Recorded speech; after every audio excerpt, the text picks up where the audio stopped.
very exciting global conversation. We've got a number of people in our audience from around the globe, but we also have a very, very exciting panel. So let me just very quickly welcome the panelists and just put a very, very quick introduction to this session. So as we always do, I think I'd just like to start first with a very quick introduction of NIFTA, the Association of NIFTA Alumni. There are now close to 30,000 alumni this year who graduated from the National Institute of Fashion Technology. The institute was founded in 1986. The first batch came out in 1989. So there's been about 31 years worth of alumni who've entered the industry, and several of them are in positions of leadership.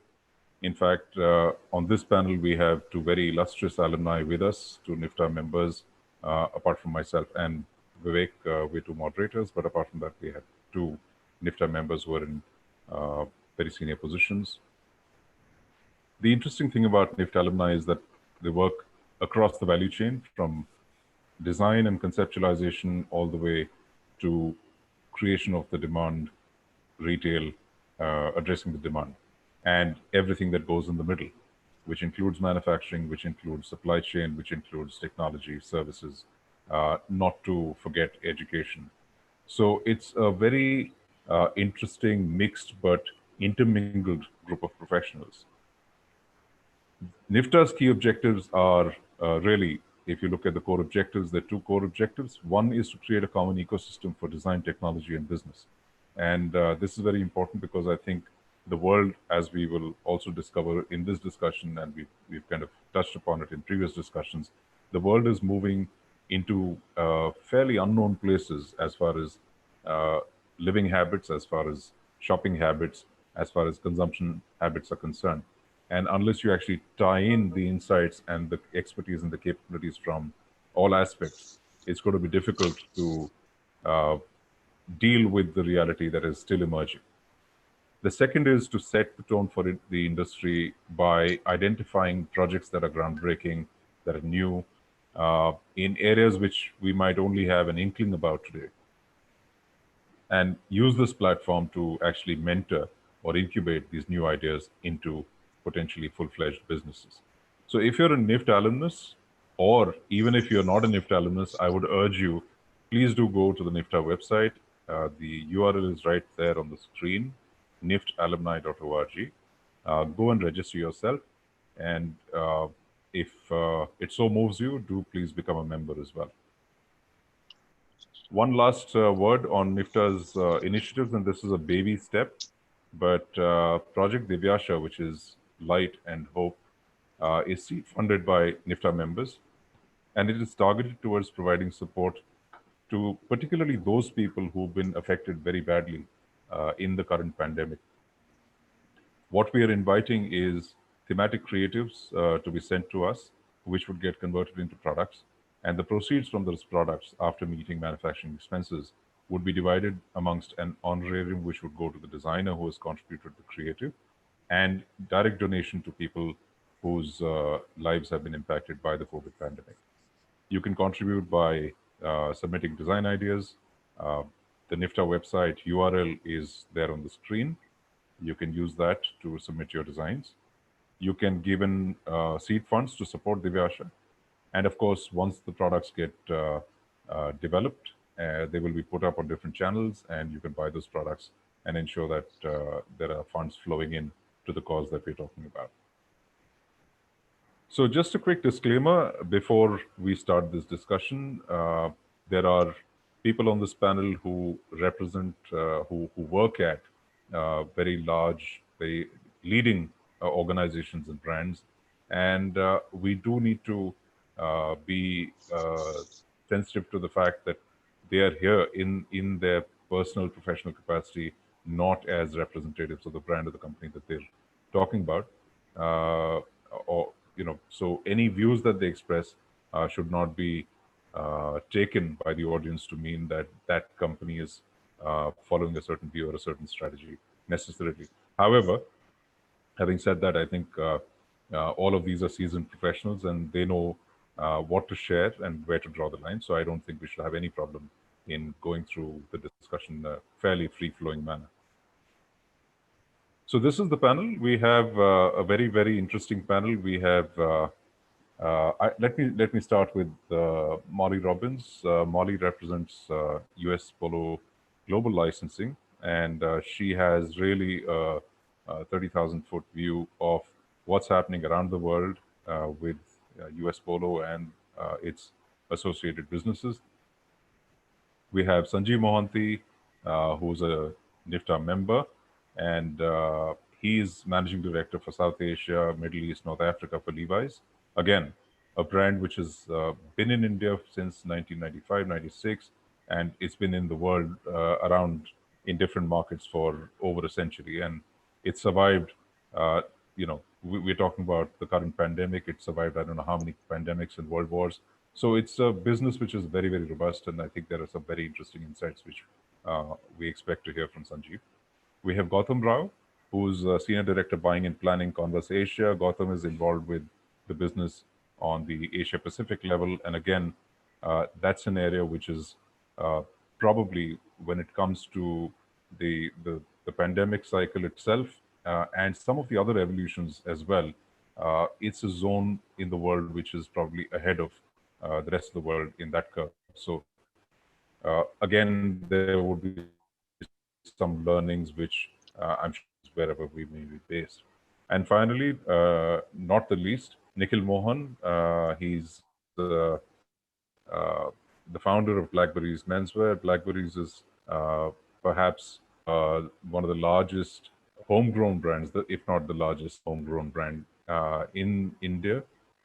Nikhil is also a NIFTA member. He's from the first batch of NIFT. And I think probably unique on this panel in being not only a professional, but also an owner of the business. So I think, again, from that perspective, uh, I'm sure a lot of the audience would connect with him, regardless of what the size of the business is, because there are certain challenges which owners probably face on a daily basis much more than professionals do.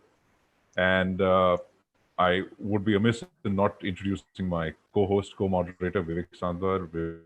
Vivek is brand head director for Color Plus, which again is a brand which has grown, evolved, again a homegrown brand, and Vivek currently heads the brand in India and the rest of the market. So without further ado, let me just go on to the conversation and launch into straight away asking. Uh, Let me start with Molly. Uh, Molly, how about sharing your perspective in terms of all the really? I mean, I would not be amiss in calling it a mess around the world as to what's happened in the markets around the world. What are some of the immediate measures that US Polo has taken, and what do you see happening with your business partners around the world? Thank you. Again, hi, everybody. Again, I head up the US Polo USPA Global Licensing Group, which is a subsidiary of the United States Polo Association. And we are the exclusive worldwide licensor for our US Polo ASSN apparel brand. And we work with partners all over the world. And through them, this is how we build and grow our business. So you're right, it's a little messy, particularly because of the timing, I think, of how this pandemic has spread has been very varied based on where it starts up and how the curve flattens. So what we've done really is focus on communication. A lot of communication. We've done a lot of internal communication with our teams, town halls, communicated with our partners in order to reprioritize spend and how they need to focus on certain areas to ensure that they're less focused maybe on some fashion products, but looking at some core styles that can be fast turners when the market turns back on, and really ramped up our global digital transformation. We've done great strides and a lot of focus on social media, as well as looking at websites that we were building and setting up for later in the year and moving that timing up and just addressing it that way.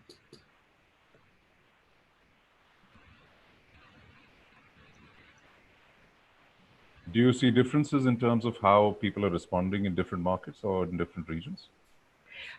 We have, and particularly because of who's at what point during the pandemic. So for example, certainly in Asia, we were able to work with them, and we've already gotten started. They've already started their businesses up and running, manufacturing's up and running. Korea came back online fairly quickly. Japan was kind of constant the whole time. So we were able to have quicker reactions with them, whilst we're waiting to see with the European partners, the European markets. Latin America, things are moving slower, and we're able to get learnings from the Asian markets that are coming back online to then try to apply some of those measures that we took on the markets that will be opening up soon. Great. Gautam, you are Yep. ahead of everybody else on this curve. And as Molly said, that some of the markets are getting into recovery mode. What have you seen in the last 2 months, and what do you see in the coming months? So hi, and thanks for having us here. So yeah, you're right. We were a little ahead of the game at the end of January, basically, when this crisis hit. As you can imagine, everything was pretty fast and furious. Nobody really understood what was going on with the virus. So for us in Converse Asia, we operate over 3,000 plus monobrand doors. We have the digital channel as well as a bunch of factory doors. And so right away, I think the response was safety first, shut down the stores, keep the team safe, make sure that everybody has masks, work from home, sanitation, you name it, and then just try to evaluate where our position was. I think across retail in China, I think everybody was facing the same exact issue. We had basically shut right before a big commercial moment, which is Chinese New Year in February. So everybody was sitting on a ton of inventory. Demand had dropped to zero. Traffic was absolutely nothing. And so everybody was looking at what are the avenues we could use to generate demand again. And the good thing is, at least for China, they had the infrastructure set up with supply chain, so you could still get deliveries out. You could still leverage the digital channel. And so that's where we started taking stock of understanding, okay, how do we adjust future demand? How do we start canceling incoming factory POs, really handling the inventory situation, and then trying to forecast or set KPIs for the unknown, right? So how long is it going to take for that emergence to come back up? As you probably tell what Molly just said, demand is starting to pick up slowly. We're starting to see consumers slowly emerge. The digital channel has been a bit of a saving grace for the retailers that have used it well. And I think there's a little bit of light at the end of the tunnel for this, for our upcoming 6 months, at least. So good news there, or at least some optimism there. I'm glad somebody's talking about good news. Nikhil, let me just come to you. I think, as Gautam said, that we're seeing the light at the end of the tunnel. But in India, there seems to be a lot of unpredictability around even which stores will open and when, and so on and so forth. So, what have you kept yourself and your team busy with over the last 2 months, and what's been your response? I don't want to actually press the panic button, but that light at the end of the tunnel is a freight train coming in. So, jokes aside, so I'll not spend time on the communication piece. Molly's already mentioned it. Of course, that's the fundamental leg on which the entire ecosystem stands. And especially for us in India, we are used to seeing people. So this physical distance, social distance is kind of unnerving. So we all our senior members, the store staff, and everybody, we went on to numerous broadcasts and ensured that the teams remains connected, team stands together, and we were in touch with our vendors, with customers, our consumers as well. The other thing that we spent time was, which is typically an ignored aspect, is the sharpening of the axe. So while we spend all the time chopping the tree and the axe goes blunt and we are fatigued, but yet we continue with our ways. This was a time where we could actually sharpen our tools, clean up systems, look at masters fresh, also review SOPs and do training for our people. And the last thing which is important from my point of view is actually review cash flow. With revenue coming in zero, it was imperative to give guidance to our vendors on merchandise pickup, on our payment scheduling. So we made numerous scenarios, I'm sure everybody did. And yeah, and after we got comfort that we are ready to fight for the worst case, then that gave us confidence.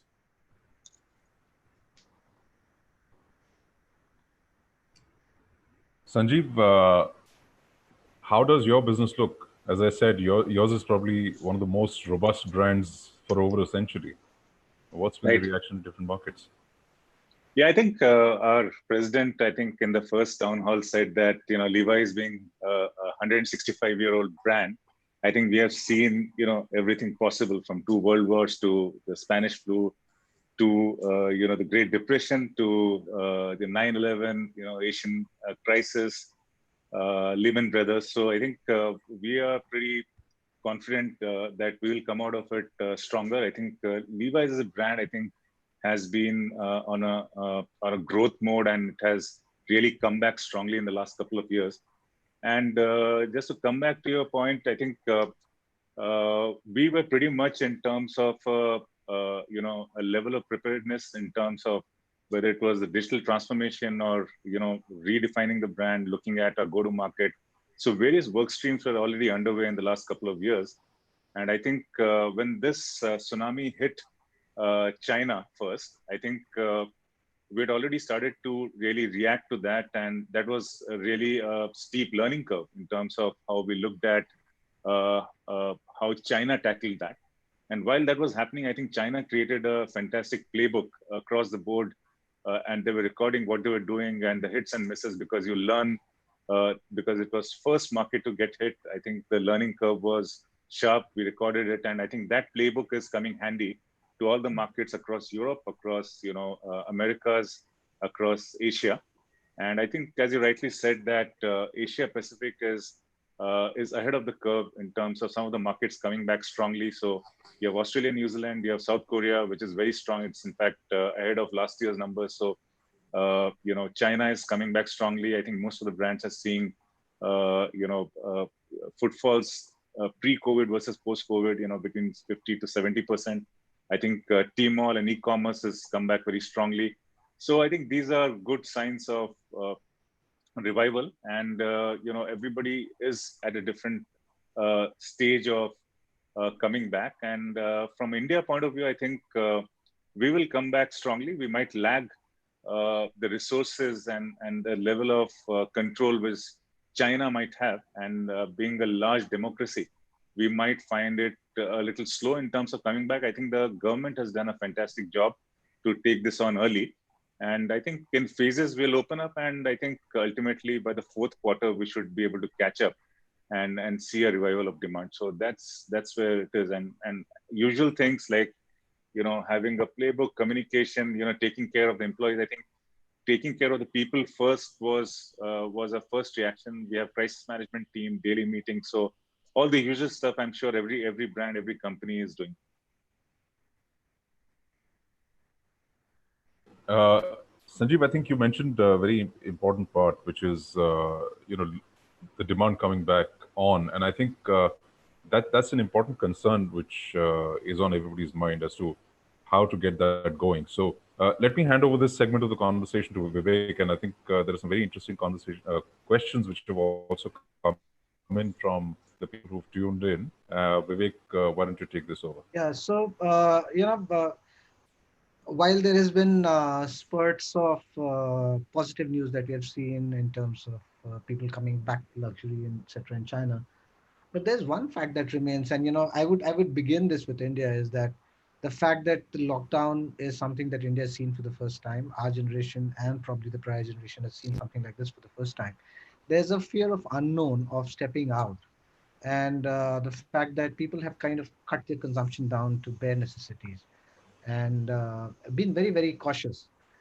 When there is such kind of fear and doubt that exists in mind, a category like ours, which may not necessarily be extremely uh, need based, it's not necessity to buy a new branded shirt. What are the things that you would envisage, Nikhil, going forward from here at whatever level of curve we are at, living through COVID and then finding our way out of COVID after a few months?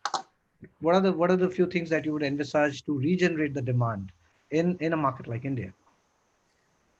Um, so actually, it was slightly disappointing, but we got to know that we are part of a non-essential product and service, which was rude shock. Now, obviously, we are our business is rooted to how a person feels about himself, about the world. So he has to feel good about himself and the world, and that is how consumption happens, because we are more in the want space, not in the need space. Uh, Clearly, in at Blackberries, what we are doing is that we are engaging with our top customers very closely. In fact, our designers are speaking to them over this new communication, this the video chat, and they are actually, and our customers are opening their wardrobes to our designers, and there's a very interesting, engaging discussion that is happening, and we have discovered there's another look which is important and relevant, which is work from home. So where what you wear above the keyboard matters, and in a jiffy, if you are wearing the right pants, you can move from sitting all day in front of the machine and go out, attend a meeting, and come back again. So interesting stuff, and I think clearly, I think how the consumer is going to spend his money and how he's going to look at consumption of clothing, be more conscientious. I think he'll be less mindless at times. That is how garments were getting consumed. But on, say, more relevant to us, we are going back to our loyal customers. We are actually presenting our best sellers once again to them, things that they really loved in the earlier part of the brand's journey. We will celebrate our hero products. And instead of, which is a very easy and a lazy way of doing it, instead of discounting, we are looking at new ways of communicating value to the consumer. We understand that he'll be slightly tightly strapped for money, but he needs that lipstick feel good, and he would be coming into the stores, and actually we have to show our love back for our loyal consumer. Yeah, so I think you've got a very, very beautiful point going there when you speak about the fact that we are going back to the things that consumers love. We are going back to the core consumer. I think these are the very, very base core fundamentals of our business, which I think got uh, in some cases, I would say, got sidelined for some time. But it's great that you're looking at it that way as your designers are speaking. So there's a playbook that you're building, and that brings me to something that the China playbook that Sanjeev referred to, and I'm going to bring this to Sanjeev straight away after this. That what is this China playbook that we're speaking about? Yeah, so I think any playbook is something which is created through experience in terms of, and this was a new experience in terms of managing the pandemic, and China went into it first. So they are obviously 6 to 8 weeks ahead of any market which is coming back. And just to come back to regeneration of demand, I think there are two aspects to it. One is the external aspect, and which pretty much you don't have any control over in terms of how the government is going to stipulate the laws, which markets they're going to open up, will they classify essentials versus non-essentials, what are the shops and establishment acts which are going on, and whether they will open up malls or not. So these are these are things which are unpredictable, and that is where you don't have any control on. And a lot of demand will be shaped by that. So if government actually, creates a red zone in your top market. For example, if Connaught Place in Delhi becomes a red zone, and that could be the largest revenue generation opportunity for brands because they have the flagship stores there, or with certain area is very crowded and becomes a red zone, you don't have pretty much any control on that, and everybody gets impacted equally. So I don't think we should worry too much about that. I think what we should worry about, and that's the learning we have from China, for example, is that consumers in China, when they came back in the first few weeks, I think they looked for something which was unique from the brand. So we had a Super Mario Brothers collaboration launch, which was sold out on Tmall and stores like instantly. We launched our New Balance and Levi's collab, which was sold out in seconds. So I think there is a misconception that consumers are looking for offers. That is not happening. So how you are going to generate the demand in terms of your assortment mix, how you have planned that, what is the content you created prior to COVID, and how you're going to utilize that, how will be your channel mix evolve in terms of your media, because I think most of your media spend is going to go to consumer engagement online, YouTube, Insta. So a lot of that is going to be shaping consumer demand and how you have actually built the relationship with the consumer over years. So your brand loyalty is going to come to play, and a lot of consumers are going to gravitate to brands they trust. So if you have created leadership in your category, in your segment, in the consumer segment, and you have been very close to your consumer over years, I think that you will come back much faster than brands which are suddenly trying to create consumer engagement over this lockdown period. So I think a lot of that is going to play out very quickly. And I think from an India point of view, we will have a complicated, schedule in terms of coming out of the lockdown. And because of our population density, we will really see a little bit of pain going forward. But I think for brands which are well prepared with their assortment, have something unique to offer. And the most important thing we need to prepare for is consumer safety. I think the first and foremost thing which you have is how you're going to operate your stores and what is the kind of your operational manual you're going to implement. For example, in Dubai, we opened stores on Friday, and Dubai Mall, not Dubai Mall, a Mall of Emirates, for example, one of the malls is testing every store staff before they can come and work in the store. They're not allowing consumers below the age of 12 and above the age of 60. They're very careful in terms of how many people can enter the store. Are we going to allow consumers to use trial rooms? What is the kind of omni preparedness you have, whether consumers can have an option to really browse online and come and shop at the store? Will trial rooms be allowed or not? Are you going to use virtual showrooms? So I think there are multiple dimensions which are going to impact demand generation.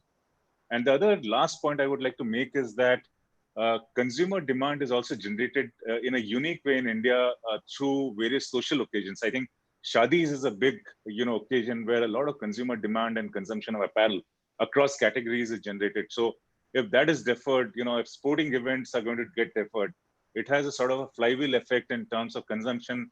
If movies are not getting released, if people are not going for vacations, so how does that really shape your demand? And how can you create, micro occasions in the social distancing sort of a situation to really make your brand relevant? So I'll leave it at that. I think there are too many points to cover, but I'll leave it at that. So that's why I want to bring in Gautam. And we spoke about China. We spoke about the fact that, we spoke about China. We spoke about the fact that there are new things that have happened in China and the New Balance collab, etc. Gautam, do you want to add something to that, because you're sitting in the thick of that action yourself? Yeah, adding to what Sanjeev just said, I think for us, you have to first start off, I think, overall in setting up what the target is, right? So your target is right off the bat, spring, summer inventory. You're sitting on a lot of it. Number two is you have to understand what your revenue is. And then to make all of this work, you have to make sure your brand is still hot, right? And that makes sure that you're reaching out to that consumer. For us, right off the bat in China, digital was still working, right? As you said, initially people were not buying because they were spending all their money on face masks, sanitation supplies, groceries, etc. But over time, you start seeing a pickup of interest over brands that managed to reach out to their consumers still. So Nike, for example, did it really well. They had a campaign that they launched, which was play inside, play for the world. So they reach out and say, hey, you want to stay fit, right? You want to keep your fitness up, you want to keep your health up. Let's go out and do a workout at your home, work out for your kids at home. Buy these shoes, buy this product that can also help you at home, make you feel that you're better, that you're not sitting on your couch all day eating chips.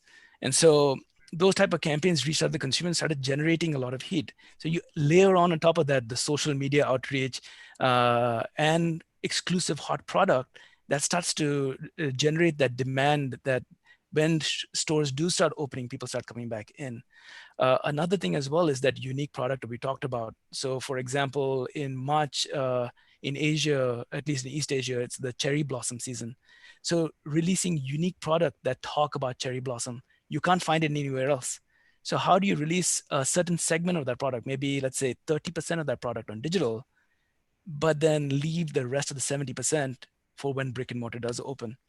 And so right off the bat, you can try to lead or tease the consumer to come back and pay attention to your brand a little bit more. Then as the doors start opening, what we found out is there's a lot of pent up shopping need. We call it actually revenge shopping. Yeah. They've been sitting at home. It's been 2 months. They want to get out, right? Consumers want to get out and they want to spend money. And so what we find is traffic is slow to grow, but the intent to buy is extremely high when you go out. So that means, what does your door look like? How do you keep it really safe? How do you make sure that staff is safe, have the masks, limit how many people can come into a door at one time, making sure there's enough social distancing happening within the door itself. So keeping the impression that, hey, everything is safe, everything is sanitary. And then on top of that, having beautiful stores, having visual merchandising and retail branding to really call out that you have missed something while you've been away, come and shop with us. So I think that's how you start creating that demand. One thing that we always have to be kind of careful on is sales, right? Adidas, for example, in their latest release, they're taking back triple-digit millions in euros in take-backs. And so they're sitting on a lot of inventory. So it's when you walk out, it's very easy to see 60 to 80% off on product. And so right now, I think that's where the market is currently reacting. It's a lot of promotional driven sales. And so it's how to cut through that with unique product and assortment and making sure our social brand is pretty hot. I think that's the next step in that evolution. Yeah, so I now hop over to Molly, who's got a view of the entire world, the Americas, the Europe. What are the kind of things that you're picking out of what's going on in terms of planning, or things that you could probably share now? Well, for us, again, I think we have the benefit of being very nimble as an organization. And we're nimble because of, I think, the flexibility that we have with the numerous partners that we have all over the world. As you said, Asia, South Africa, Latin America, you name it. And what we really feel is going to be part of that regeneration is accessibility. How do we show up where the consumers are? And we have brick and mortar. We had, before the pandemic started, 1,200 doors globally. So it's really about how are we going to slowly start to open up these doors and make them accessible, safe, have the customer experience. Someone on the panel referenced that consumer experience is going to be critical, whether it's how safe they feel to go into the store, as well as the product that's available to them, having them have that consumer experience be the best it can be. And we're doing the same thing online, particularly in Asia, certainly Weibo, WeChat. I mean, these shopping apps are amazing. People are on the go and they can look and shop for product anytime, all the time. Live broadcasts through Tmall are now becoming very relevant, so that you're speaking to the consumers. You're not just showing them product. People are wearing it. Things are moving. It's exciting. There's many other different platforms that are coming up that we're taking advantage of in China. TikTok, Little Red Book, which is a little bit more fashion-based. Omni-channels, where before maybe we were a little bit more focused and only having branded channels. The omni-channel, for example, in India now is very relevant for us because we're showing up with other brands, giving consumers more choices, more availability, and innovation. Within our stores that we were trying to get up and be more innovative to reach out to the consumers so that it would be a seamless shop. contactless, you click and collect, you don't exchange money, no hassle buying. And I think all those things are going to be amped up for us as things start to open up. And we really see this as an exciting opportunity for us and for all our partners because of the fact that we are so nimble and everybody's reacting well within their different markets. So here you open an entire playbook for us in terms of questioning the paradigm of the traditional channels of sales. And, we're talking about a brand that has got 1,200 stores across the globe, which is a lot of physical space. And you're talking about going so much digital. Sanjeev, do you want to step in here and talk to us about how do you see it getting fast tracked, or do you see it moving at a certain pace in India? What's your view on this? I think given the situation, this is going to really change consumer behavior, and therefore, what would have taken 3-4 years or would have taken its own course of investment, I think that is is going to get over-indexed, and brands will have no choice but to fast track this option for consumers in terms of contactless shopping. And I'll give the example of demonetization, how it really fast tracked, digital payment platforms. So similarly, I think technology around omnichannel is going to get fast tracked, and I think brands have no choice but to adopt it so that they can really take advantage of the fact that consumers can feel safe shopping and they don't have too much of a contact. The other thing is that, as we move forward over the next 12 to 18 months, consumers are going to be very deliberate in terms of their shopping behavior. So very clearly, if consumers thought that they could go to a mall and if they forgot something, they could come back again. And sometimes, shopping was very impulsive and very random in terms of how consumers viewed it. And I think now very clearly consumers are going to be more decisive, more deliberate. They want to finish everything in one trip, and therefore brands will also have to manage their inventory, the sizes, what they want to offer, and be very precise in terms of how they will actually generate demand, create consumer interest. So all of that put together, I think we will see new technologies or technologies which earlier did not find so much of traction coming back to the fore and early and faster adoption by consumers. Yeah, that's something which is pretty encouraging. And I think Gautam, do you want to add in anything on this? Because I think you're sitting in the action of this journey far ahead, and Molly spoke about a lot of the action that's happening in China and East Asia. Yeah, the two areas I think that make companies successful, or probably be successful in riding out this if it comes back in a second or third wave, is that infrastructure we talked about, right? So the infrastructure to reach out directly to their consumer base, and two is that blurring that line between online and offline. Again, from my experience, at least with Nike, Nike's direct approach to the consumer has really worked out in the fact that they had several different channels to reach that consumer.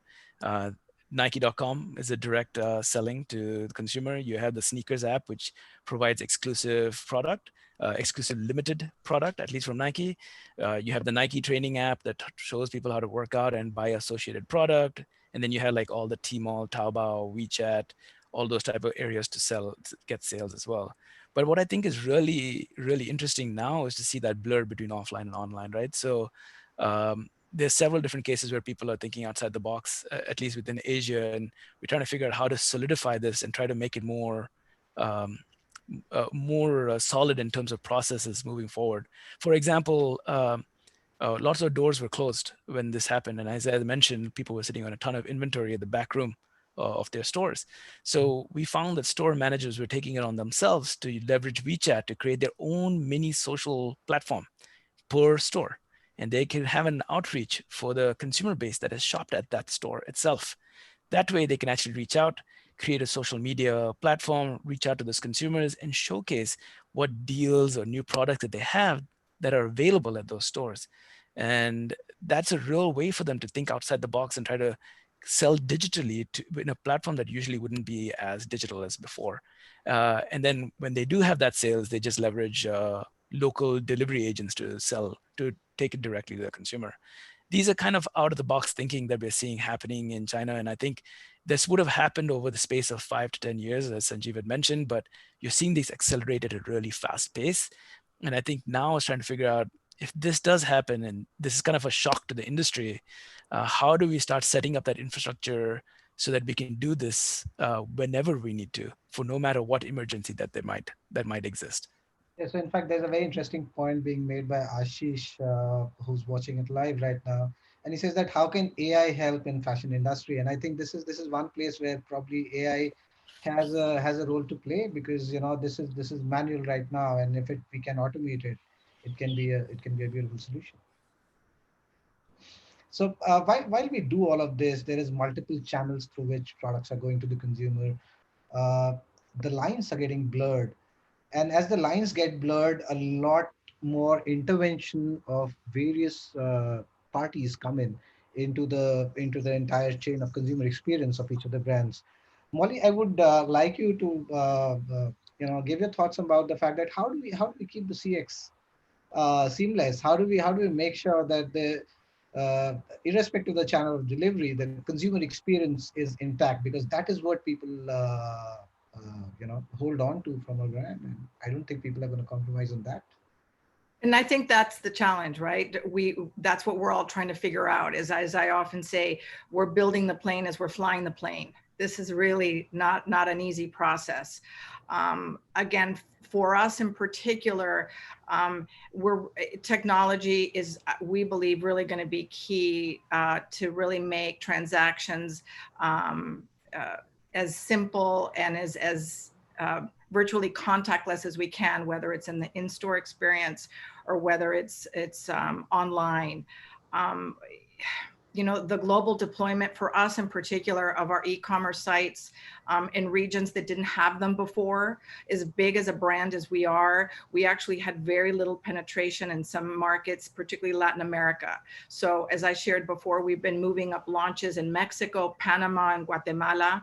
And we've also moved up some e-commerce launches in the UK, Germany, and Italy. So by launching some of these e-commerce channels, we're hoping that will then help drive traffic to the brick and mortar stores when those are ready to start to open up, which someone on our panel mentioned, is happening slowly in certain parts of the world. But in particular in Europe, we hope that the e-commerce platform will then help set up some of our partners' brick and mortar for success.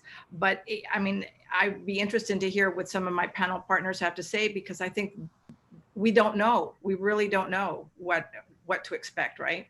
So I would want to bring in Sanjeev here, and because in India there's a very very popular term, jugaad. We build the train as the train moves. Oh, so Right. You just have a bigger vehicle. Your engine's bigger than mine. So Sanjeev, do you want to talk about what your view is on this same subject?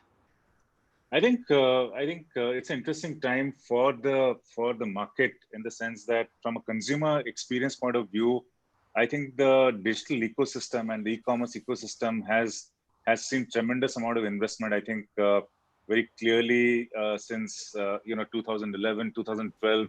I think the kind of ecosystem which has been built around e-commerce, whether it's about digital payments or it is m-commerce.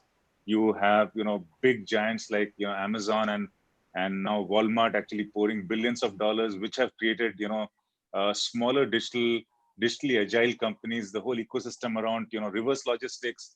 You have very agile delivery companies in terms of the food delivery space. So I think that ecosystem is now going to be very very handy in terms of getting consumer demand met and fueling that demand.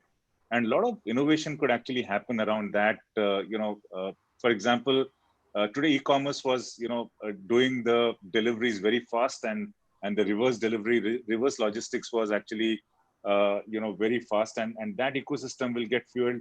Now, can a Levi store in a certain part of the country where consumers want to get an exchange, can we get them an exchange or door delivery very quickly? And not only if you have ordered online, but can a consumer just come to the store?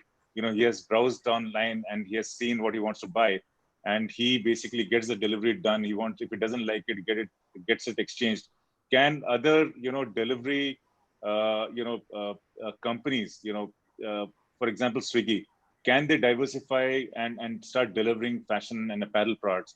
So those are some of the questions which are going to get answered very quickly, and I'm sure a lot of innovation and a lot of out of the box thinking is going to happen to make sure that the consumer experience and that portion is really taken care of. And we're clearly going to see that the frequency of visit to stores or physical spaces in the next 12 to 18 months, till we find a vaccine, or if there is till the time we have a perception of safety, is not going to improve. Consumers are not going to come back and again. So how do you create a very unique experience for the consumer? And it will boil down to the technology you're using, leveraging the ecosystem which has already been created in terms of delivery, the kind of unique launches you're able to do, what kind of assortment you have. So there are multiple dimensions which can be leveraged to really create a unique experience for the consumer. Yeah, so sounds great. I mean, we're really talking about questioning paradigm on the channel. We are talking about figuring out new ways of delivering the consumer the experience. We are talking about a lot of change in the entire consumer facing side. And this is where I would want Didi to come in and sort of let's take on the next bit of the conversation, which is about what about the core of the business, which is the product, which is our assortment. So, Didi, would you like to take on? Yeah, absolutely. And before I go there, I just want to pick up on what Sanjeev said about, when we look at the consumer, I think there are two aspects, two concerns, let me put it that way. One is the whole concern about safety, and with clothing, fashion being really for all the digitization that we've done in terms of interfacing with the consumer, it's still a very, very highly touch and feel kind of a product. The whole the store is actually a walk-in zone. So you walk in and you experience the product, and trial is a very important part of it. So Sanjeev and Nikhil, could you just maybe think a little bit about that in terms of, what are your thoughts on handling that aspect, that concern about safety, that if I walk into a store and I pick up a garment, how confident am I that somebody hasn't tried it, potentially being infected and so on, and perhaps that could get passed on. How do we deal with those issues? If we're looking at even delivering at home, do we still have the same level of returns, and how do we process those returns? I think that's one aspect. The second question, and you can deal with it in whatever order you like, is there is potentially a need to seek value. If I'm not really confident about my stream of income, if I'm not really confident I'm going to have a job in 3 months, will I actually go out and spend? So, those are both safety concerns in different ways. What are your views on that? I'll go first then. So I think from a consumer point of view, trying garments is going to be a big challenge. And we have been thinking about it in terms of how do we solve it. So there are technologies which are basically coming up in terms of, for example, UV cabinet, where a consumer picks a garment or points to a garment, and you really take it and put it there in 2-3 minutes. It basically, sanitizes the whole garment. So those are some of the things which are really coming up. And there are other ways in terms of, consumer actually taking the garment and not trying it, but trying it at home, which means that the incidence of return, like in e-commerce, could be very, very high for the physical store. And how do you make it seamless? So I think there are different aspects which, brands are exploring, and big retailers are exploring. Virtual, I think trial room has been there as a technology, and I think there are too many startups which are, which have tried their hand, but it has never taken off at scale. I think there might be 2-3 stores of the future where this technology is being used, but you don't see this technology in every second store you walk into. So that is something which could really scale up, because once the scale happens, I think the cost of entry for the technology and usage is going to come down. So I'm sure there's going to be, innovation around, sanitization at the store level, the cost is going to come down as the adoption rate goes up. So I think that will get solved over the next 3 to 6 months. Already, I think there are some of the things which are available in terms of technology, which will be deployed very quickly. And already there is some momentum around that. In terms of consumers' concern over jobs, or in terms of the discretionary spend, I think that is going to be an ongoing concern till this settles down. And therefore, consumers are going to choose very carefully in terms of which are the brands, which are the categories, which are the investments they're going to make in terms of discretionary spend, and whether it's going to be buying the next running shoe if fitness is going to be a key concern, or buying a garment which is going to go from work day to evening, and what will be the usage occasion. So consumers are going to make very, very deliberate choices with brands they trust, and what they want to really invest in. So I think for sure there will be a contraction in demand for a certain period of time, but once this settles down, I think it's going to come back, and I'm sure that brands will have their own way to reward their loyal consumers to really increase their basket size of shopping and continue to be loyal to them.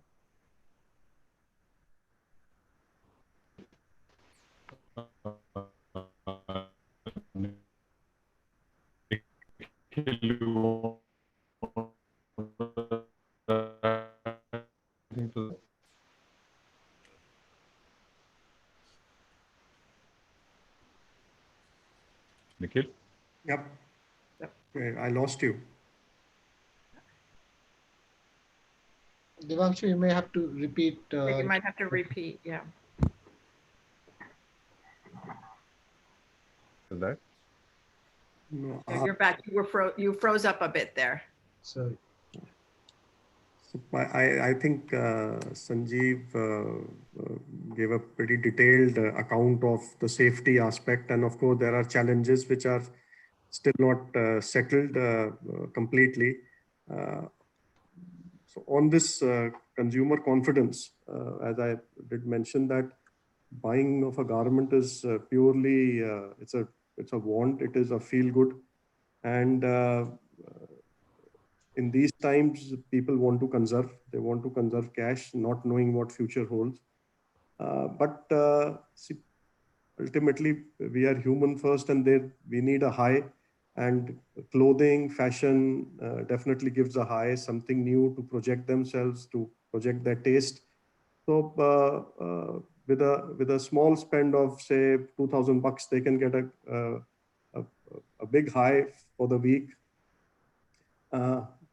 For sure, it is much better than even considering buying a new car or investing in a new home. So that way, garment or clothing will definitely give a little joy, some happiness in these troubled times.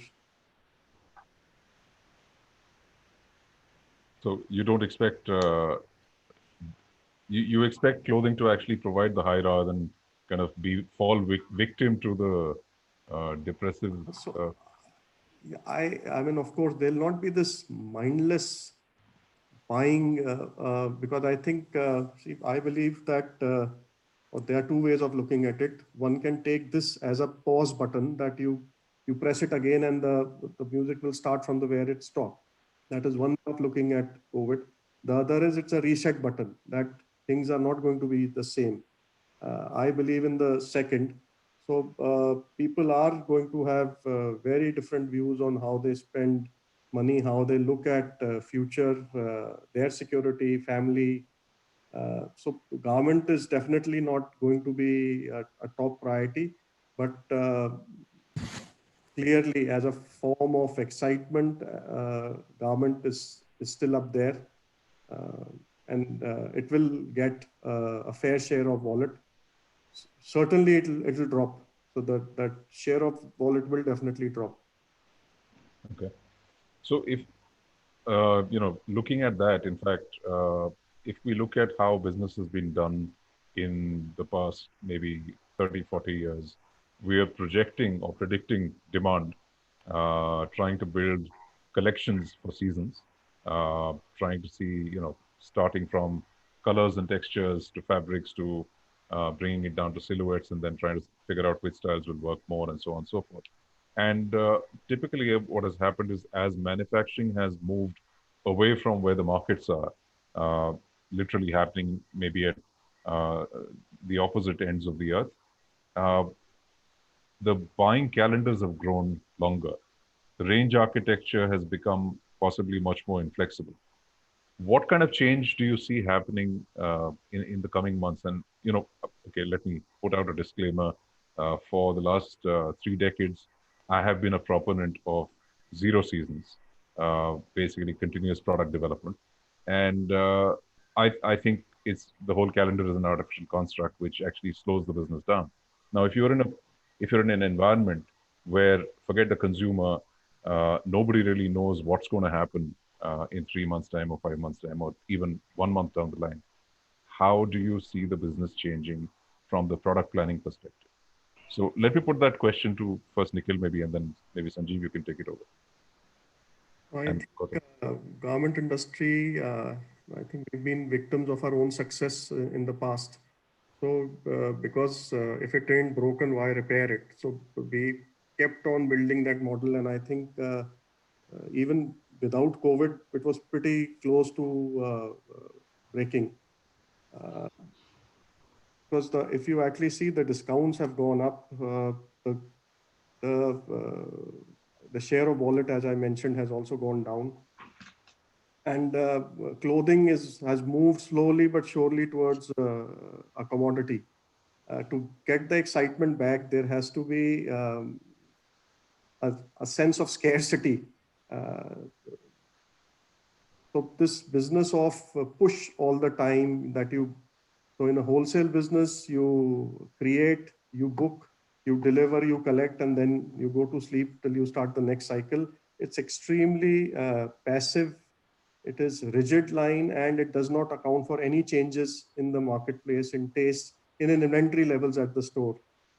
And fundamentally, all this gets accumulated as excess inventory and finds its way in discounting, which actually kills the next season completely. So I buy your point completely that the 2-season calendar has run its course. What at Blackberries we are trying to do is, instead of push-based, we are looking at a pull-based mechanism where we are closer to the market. We create a architecture of the range which is basis risk from low to high, and pricing, sell-through, discounting is all organized around the risk perception that we have, and that is shared with our channel partners.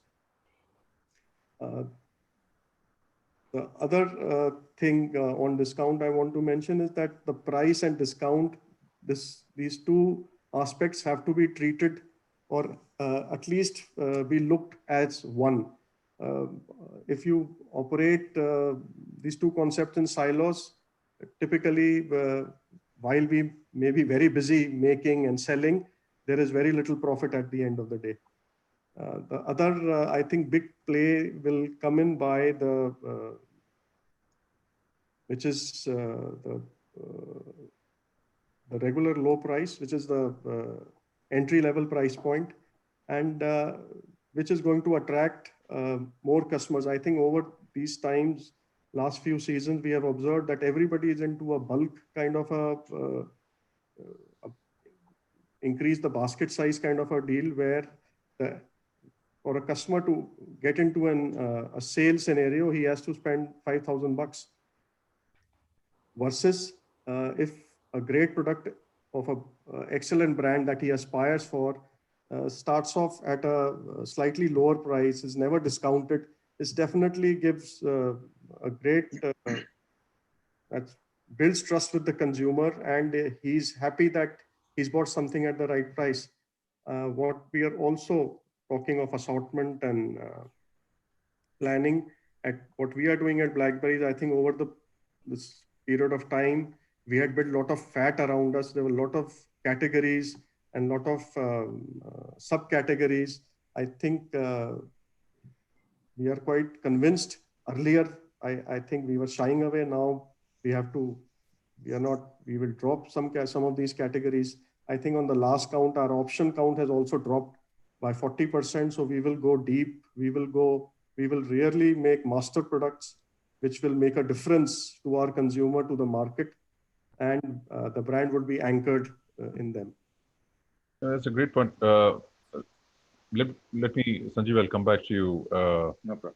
immediately after this. But Gautam, your products are perhaps a little bit more technical, and they may have a longer development cycle. So how does this kind of unpredictability affect your planning? Well, I want to say right away that when you talk about free flow as a buyer and planner, that gives me a little bit of a heart attack. We're part of Nike and Converse. We're victims of process. A giant behemoth global company where a lot of it is centrally planned. You're looking at up to 2 years of design to us being a year out when we do merchandising and assortment and buying for a season. And you're talking about 4 seasons and 12 new product drops per year. So that causes a lot of swirl where you have a lot more new than carryover product into the market. Now, of course, situation has changed quite a bit, right? And shows that the inherent risk of keeping assortment in our process the same way. So a little bit like what Nikhil mentioned, I think the number one thing is just trim the fat. So there's 3 aspects to this. One is trim the fat, which is more of, hey, let's go fewer, deeper when it comes to new. Changing from 12 drops to maybe 6 drops per year, or adjusting the seasonal life cycle from 4 seasons to 2 seasons per type of new product that we have. And then also narrowing down on those categories, right? So do we need to do every single type of silhouette of a hoodie, for example? Or do we just say, hey, majority of our consumers are just buying long sleeved hoodies. Let's not try to experiment with too many different things at this point in time. Number 2 is speed, right? So there are certain complications when it comes to footwear. You have to talk about new innovation. There's a lot of trying, testing, manufacturing potential defects that actually exist, a lot of going back and forth with factory. But for example, there are certain categories that doesn't really matter with product engines like tees. A graphic tee is a graphic tee. I might have 10 different types of colors or 7 different types of graphics, but us adjusting a graphic and literally having a factory 1.5 hours drive away from your office means that you can actually be much closer to market when you're actually developing that type of product. And then the last piece, I think, is the advent of hyperlocal, right? So hyperlocal brings a lot of risk in the aspect that you really need to understand what your consumer is bringing. But in the next 6 to 12 months at least, we're going to see a lot of noise in the market. People are going to be sitting a lot of inventory. There's going to be a lot of markdowns. So how do you cut through that really, really clearly? So for example, in August, September will be back to school, back to college season for China. You're going to walk into a mall and you're going to see hundreds of discounted Nike, Adi, Converse branded backpacks everywhere, and they're all going to be at 30% off, and they're all going to look black, right, or blue, you name it, singular, monocolor, sea of sameness. But think about it. What if you had a very localized approach to reach out to that youth that exists in that market? So for example, I'm not a designer, so please do not follow this design example. But for example, we have a city called Chengdu, which is famous for pandas and really, really spicy food. Now it's very, very, it could be a potential where you create a backpack that has simple graphics on it with a limited amount of edition, where people feel good about buying something that nobody else has, and that is localized for them, and they can showcase some kind of pride. And I think those are the places where there's an advantage to bring in hyperlocal product and cut through those discounted. You can sell them at full price. Now there are some issues, of course. You don't have economies of scale, so you have to worry about your margin a little bit, but it does help your brand. 2 is you have to have the infrastructure and the designers and the product guys to actually set that up. And then lastly, you need to have that understanding of who that segment of your consumer is, so you can actually adjust for demand. And that goes back to your AI discussion, Vivek, where we're talking about you really need to understand how much your consumer is willing to spend for something new, and where's your strength relative to your competition in that space as well. So it's a bit of a juggling act, but this is the time, I think, to try and test and learn in smaller pilot phases and take wherever you can get a little bit of success. That's an interesting point, I think, Gautam. The fact that you look at micro markets of demand rather than just looking at doing big product and kind of splashing it out, carpet bomb all over the market. Sanjeev, and I think we're coming to the close of the discussion, but there's a very, very important point and question which I felt should be addressed really to you. Ashish Bhatnagar has actually put in this question saying, in terms of product, there are two theories. One is back to basics. And I think Gautam mentioned a little bit about that you kind of, create basic products and then see how it could be customized. Or there is the whole thing about sustainability, and I know Levi's has been really at the forefront of the whole kind of, bringing sustainability to fashion. Right. Where do you see this going? I think it's a very, very good question. And I think Levi's has been at the forefront of innovation before sustainability became fashionable. So I will address your earlier question also in terms of how we are looking at things. And obviously, consumers are going to go back to basics. Consumers are going to go back to great quality, timeless classics. But at the same time, customers do want to have a certain level of customization and personalization. So there are two things which are going to happen. I think one of the key components of why the lead time or the go-to-market is very large is the kind of mindless alterations we do from product design to getting the final sample. And that actually eats away between 90 to 100 days. And with the current COVID situation, I think digital sampling is going to be a big, big unlock. And that is going to actually cut away around 90 to 100 days in terms of reaching out to your customers. The second thing which is going to happen is that consumers are going to also care about where in the supply chain you're getting those products from, and what is the kind of sustainable processes you're using. So Levi's actually 2 years back launched a new technology called FLX, which is feature-led innovation. And what we're doing there is we are able to have a base fabric of denim, which can actually create maybe 20, 24 different styles and washes. So you can have a brand new unwashed, raw look, or you can have a 50-year-old vintage look. And that is a patent technology. And what we're going to do is basically, and what we're starting to do is actually read demand. And instead of washing and keeping, multiple, options and styles, we're trying to cut down our total, line plan or the number of options, and bring it to a situation where reading the consumer demand, actually we can deliver from our central warehouse where the machines are staged, and we can have staged fits and blanks, what we're calling blanks, and actually deliver the kind of finish and washes based on the consumer demand we're reading online and in our stores. So that is something which is going to allow us to be closer to the market. I think the second thing which is important to understand is that from a sustainability point of view is how can you do mass personalization? So we have a concept called Tailor Shop, which is being rolled out at scale. And we have a couple of them in India, and it's being scaled up massively, where you could actually take a jeans, you have a tailor who is basically able to customize it to a different level altogether. And consumers are then willing to pay that extra price. And you don't need to have all kinds of customization right from the source base. You can allow the consumers to basically, create and make the garment their own. So we're calling this whole idea, edit to amplify. So we need to get down to what does the consumer want?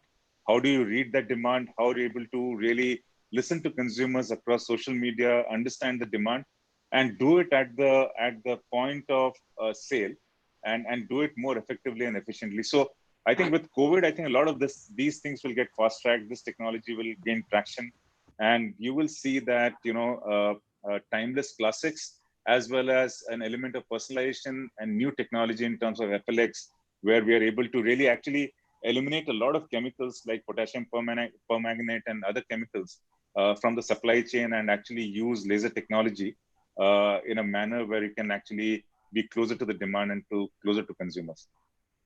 Great. I think we're running out of time, but Sanjeev, would you like to treat that as your closing comment? Do you want to add anything else to that? Yeah, so I would add a couple of things. One is, Sure. I think this is, like Nikhil said, that we should use this as a reset. I think a lot of as you grow the business, I think there are a lot of mistakes you make. You open probably stores at the wrong location. You expand into categories which may not be, at the heart and core of your brand. You sometimes forget your roots and get into processes and build fat around the system. I think this is a brilliant opportunity for every brand, every business, everybody in the value chain to relook at the business model, to really understand that cash is king. You need to have a very strong balance sheet. Chasing demand beyond the capacity is going to create inventory, is going to create ripple effect across the supply chain. And honestly, I think because of this mindless expansion by many brands and going and chasing down demand, which was never there, I think we are affecting downstream in terms of millions of workers. If you look at what is happening in Bangladesh, I think it should be a wake-up call for everybody to really re-examine the business model, look at new technologies, adopt new innovation platforms, and really reset the business for the next 10 years. I'm sure that there'll be another, many other mega events which will really impact businesses. But I hope this will be a lesson for everybody to not forget it in 12 to 18 months and be fully prepared for the next wave. So that's my message. I'm sure we're going to come back strongly. Great. Nikhil, how about you?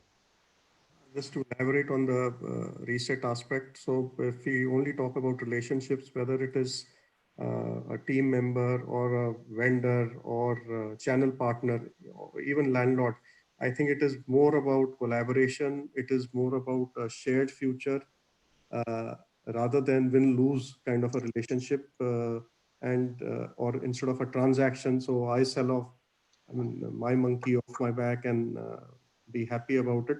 That is clearly this COVID has demonstrated that we are all affected as one, and all of us together can bail each other out. So future, I think, is going to be more collaborative, and I think it is going to be more performance based rather than more or contractual. So all the contracts, and I think, have to be reviewed. I think there'll be an element of performance much greater than your contractual obligation. Great. Gautam, would you like to step in with a closing comment? Just like what Sanjeev said, I think in this type of time of crisis, we're going to find out what our strengths really are, right? And I think the key here is prioritization as you move forward.